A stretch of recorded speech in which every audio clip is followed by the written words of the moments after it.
श्री हरिवंश महाराज जी, आपके चरणों में कोटि कोटि प्रणाम। महाराज जी, इनका प्रश्न है कि इन्होंने अपनी तरफ से सच्चे प्रेम किया, पति से छल कपट झूठ निंदा अपमान मिला, इसलिए बस अब की अपनी 2 बच्चियों के प्रति कर्तव्य निभाते हुए लाडली जी की आश्रित हूँ, अलग रहती हूँ। श्री जी कृपा से एक नौकरी है जिससे श्री जी बच्चियों का पालन पोषण करते हैं। प्रश्न है कि प्रभु, क्या सब छोड़कर बस श्री जी के आश्रय जीवन व्यतीत करना चाहिए या अर्जुन की तरह संविधान के मुताबिक अपने बच्चों के हक के लिए परिश्रम करना चाहिए? ऐसा लगता है यदि मैंने दूसरा मार्ग लिया तो मेरी श्री जी का आश्रय छूट जाए। नहीं नहीं, श्री जी का अंदर आश्रय रखे, बाहर व्यवहार में अपने कर्तव्य का भी पालन करे।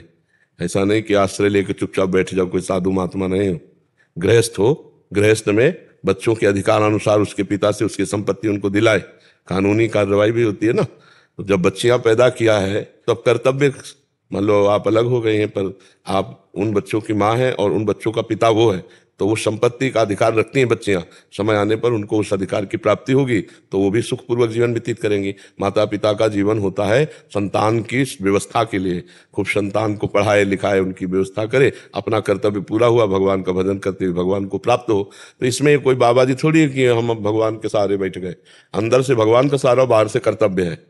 गृहस्थी में कर्तव्य कर्म को देखना चाहिए अपने अधिकारानुसार। उसमें ऐसा नहीं कि अब जो होगा सो फिर वो बच्चे हैं बच्चियां हैं, ये बात है।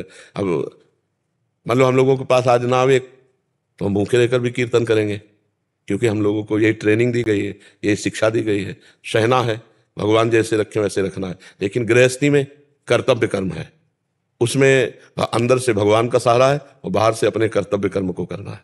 अर्जुन जी कह रहे हैं मैं भिक्षा मांग के खाऊंगा, भगवान कह रहे नहीं, युद्ध करो, तुम्हारे लिए युद्ध रूपी कर्तव्य है। तो अपने कर्तव्य का पालन करते हुए भगवान के भरोसे रहना चाहिए। अगर भगवान का भरोसा लेकर केवल ऐसे बैठ गए और अपने कर्तव्य का पालन नहीं किया तो आपने सही भगवान की आज्ञा को नहीं माना। भगवान अर्जुन से यही कह रहे हैं कि मामनुष्यमर युद्ध च, मेरा स्मरण करो और अपने कर्तव्य का पालन करो। गृहस्थ धर्म और विरक्त धर्म अलग अलग 2 धर्म है। निवृत्ति मार्ग का अलग सिद्धांत है, प्रवृत्ति मार्ग का अलग सिद्धांत है। किसका प्रश्न है तो आप समझ पा रहे हैं?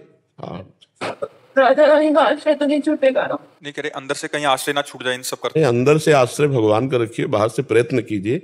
अर्जुन तो मार काट वाला उपदेश ग्रहण कर रहे हैं, सबकी गर्दनें उतारनी है, काटना है। आपको ऐसा कुछ लड़ना झगड़ना तो है नहीं। अगर बच्चे थोड़ा सयाने हो तो उनको उनके पिता के हक को दिला दीजिए, क्योंकि तभी उनका जीवन थोड़ा सुव्यवस्थित हो पाएगा। क्योंकि आपके पास इतनी सामर्थ्य तो दिखाई नहीं दे रही कि आप इतने सक्षम हो कि अपनी पुत्रियों को सब, तो उनके पिता के पास तो संपत्ति होगी ही ना। प्रभु मैंने मेरी नौकरी है, नौकरी के उससे पाल सकते हैं बच्चों को, तो अच्छे पैसे मिलते हैं, तो फिर जरूरत नहीं है, फिर तो आप समर्थ हैं, आप अपने बच्चों को पढ़ा लिखा करके आप उनको फिर अच्छी नौकरी दिला सकते हैं। पर इसमें ये दिक्कत है प्रभु की नौकरी मेरी भी जिंदगी भर नहीं रही। एज अ मतलब मदर होने के नाते दोनों बच्चों को पालने के लिए मुझे उनको टाइम देना पड़ेगा, तो शायद मुझे अपनी नौकरी छोड़नी पड़ेगी। पर कुछ तो ऐसी संपत्ति तो एकत्रित कर ही लीजिए जिससे उनके बच्चों का भविष्य उज्जवल हो जाए, क्योंकि आजकल पढ़ाई लिखाई में बहुत पैसा लगता है। और बच्चे में कोई भेद नहीं, बच्चियां पढ़ लिख कर देखो, स्त्री ही तो हमारे देश की राष्ट्रपति है। देखो लड़कियां राइफल लिए हुए बॉर्डर पे खड़ी, किस बात में कम है पुरुष से?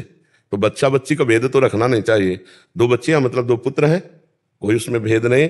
पढ़ा लिखा करके उनको अच्छे वो अपने अनुकूल वर वरण कर लें और बढ़िया गृहस्थी में जीवन व्यतीत है, कोई बात शोक की बात नहीं। अगर आपके पास ऐसे देखो समस्याएं कई तरह की होती है, बड़ा संकटपूर्ण जीवन है, कभी भी कुछ भी कहीं भी। अब वो तो संपत्ति अगर उनको पिता की सहयोगी तो और ज्यादा उनको सहयोग मिल जाए। अगर आपके पास ऐसी पर्याप्त संपत्ति है तो फिर कोई किसी से फिर क्या लड़ाई झगड़ा करने की जरूरत है। बच्चों को पढ़ा लिखा कर आप उनको उनकी योग्यता प्रदान कर सके, इतनी संपत्ति है आपके पास वर्तमान में। हाँ शायद कर सकती हूँ, कर लूंगी। हाँ तो बस फिर हमें लगता है फिर अगर वो स्वेच्छा से दे दे तो दे दे, नहीं झगड़ा मत करो, क्योंकि राग द्वेष पूर्वक लड़ाई झगड़े से फिर वो बच्चों की भी जिंदगी में वही संस्कार भर जाएंगे। आप अपनी मेहनत से कमाई करके उनका पालन पोषण करो, जैसे आप हो तो ऐसे उत्तम नौकरियां बच्चियों को मिल जाए तो उनका जीवन सार्थक हो जाएगा और आपका माँ होना धन्य हो जाएगा। आपने जो कर्तव्य किया ना, हाँ भगवान देख रहे हैं ना कि आप कितना लड़ रही हैं, और लड़ करके आप अपने बच्चों को अपने जीवन के सुखों का त्याग करके, मतलब पति से विलग रहना, अपने जीवन को तपस्या में व्यतीत करना है। हर सुख सुविधा है लेकिन उन सुख सुविधाओं को अपने बच्चे के लिए समर्पित करना धन्य है। तुम्हारी जैसी माँ ने, आजकल तो ऐसी भी माँ हो गई ये अपने सुख के लिए अपने बच्चों के गले दबा दिए। कैसी माँ? और एक माँ आप हो जो आप अपने को बलिदान कर रहे हो बच्चों के लिए, मेहनत कर रहे हो, अपने सुखों का त्याग कर रहे हो, तो यही त्याग भगवान की प्राप्ति में सहयोग होगा। तुम्हें प्रियाजों से कोई अलग नहीं कर सकता। सो सुख वांछा ही अलग करती है, भोग वासना ही भगवान से अलग करती है। और त्याग पूर्वक चाहे बच्चा हो चाहे परिवार हो, दूसरों के प्रति समर्पण का भाव, तो उसे भगवान का सहयोग मिलता रहता है, भगवान का आश्रय रहता है। आप अनाथ नहीं हो, नाथ अनाथन हित समर्थ मोहन श्री राधा, प्रभु आपके साथ है। आप बिल्कुल मजबूत रहिएगा और प्रसन्न रहिएगा, हमारी बात पर आप टिकिएगा। हाँ, कभी आप दुखी मत होइएगा, पुष्ट रहिएगा। परम पति जब साथ है तो नाशवान पति ना भी हो तो क्या फर्क पड़ता है। नाशवान पति मान लो साथ छोड़ दे तो परम पति तो साथ है, फिर क्या, मस्त रहो, भगवान साथ है।